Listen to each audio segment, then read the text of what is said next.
अस्सलाम वालेकुम स्टूडेंट्स।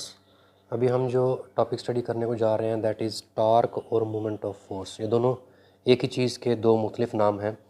तो इसको हम इस तरह से देख सकते हैं कि जब हम किसी भी ऑब्जेक्ट पर कोई फोर्स अप्लाई करते हैं तो हमें पता है कि वो ऑब्जेक्ट जो है वो अगर हम इस कॉन्टेक्स्ट की बात करते हैं टॉर्क और मोमेंट ऑफ फोर्स की, जब हम किसी भी ऑब्जेक्ट पर फोर्स अप्लाई करेंगे तो वो ऑब्जेक्ट जो है वो उसमें कोई ना कोई मूवमेंट पैदा होगी।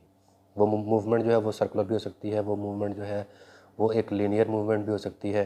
ठीक है, तो यहाँ पर हम जो बात करने जा रहे हैं वो हम टार्क की बात करने जा रहे हैं। टार्क का मतलब ये है कि जब हम किसी भी ऑब्जेक्ट पर कोई फोर्स अप्लाई करेंगे तो उसमें जो है वो टर्निंग इफेक्ट पैदा हो। टर्निंग इफेक्ट मतलब कि जिस तरह से ये एक डोर है, अगर हम बात करते हैं कि ये एक डोर है, ठीक है, और इस डोर को जब हम ये इसकी नॉब लगी हुई जिसको हम इसको पुश करते हैं या पुल करते हैं इसको खोलने या बंद करने के लिए, तो इसमें एक टर्निंग इफेक्ट प्रोड्यूस हो रहा है। ये एक टर्निंग इफेक्ट प्रोड्यूस कर रही है फोर्स। तो ऐसी फोर्स जो किसी भी ऑब्जेक्ट के अंदर एक टर्निंग इफेक्ट प्रोड्यूस करती है दैट इज़ कॉल्ड टॉर्क और मूवमेंट ऑफ द फोर्स।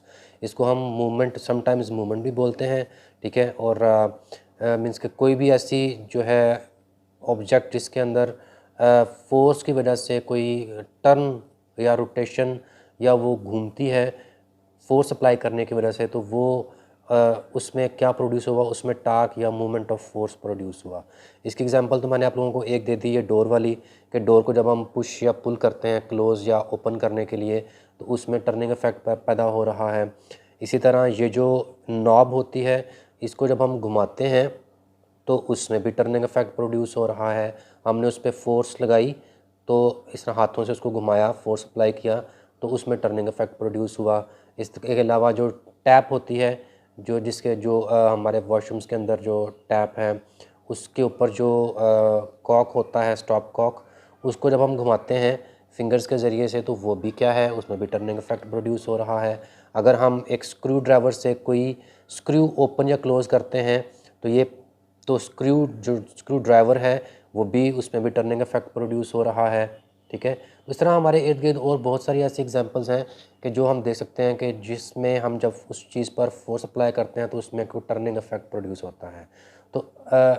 तो turning effect of a force is called torque और मूवमेंट ऑफ द फोर्स। ये जो टार्क का टॉपिक है that is on page number 90 और ये टॉपिक है 4.4, ठीक है। तो यहाँ पर हम we will come across another definition और another sub topic that is rigid body. Rigid body क्या है? इट इज़ एनी बॉडी कि जिस पे जब हम कोई फोर्स अप्लाई करते हैं तो वो उसमें कोई किसी किस्म की डिफॉर्मेशन प्रोड्यूस ना हो, वो टेढ़ी मेढ़ी ना हो, बल्कि अपनी शेप जो है उसको वो बरकरार रखे। तो ऐसी कोई भी बॉडी जो है that will be called rigid body. इसमें बेसिकली क्या होता है कि हर एक जो बॉडी है, हर एक जो ऑब्जेक्ट है that is made up of particles. तो बेसिकली पार्टिकल्स हम कौन सी बात कर रहे हैं? हम एटम्स या मॉलिक्यूल्स की बात कर रहे हैं। तो कोई भी उस बॉडी के अंदर कोई से भी दो जो पार्टिकल्स या एटम्स या मॉलिक्यूल्स होंगे, the distance between these two, वो जब हम उस पर फोर्स अप्लाई करें तो ये डिस्टेंस जो है वो चेंज ना हो, ठीक है।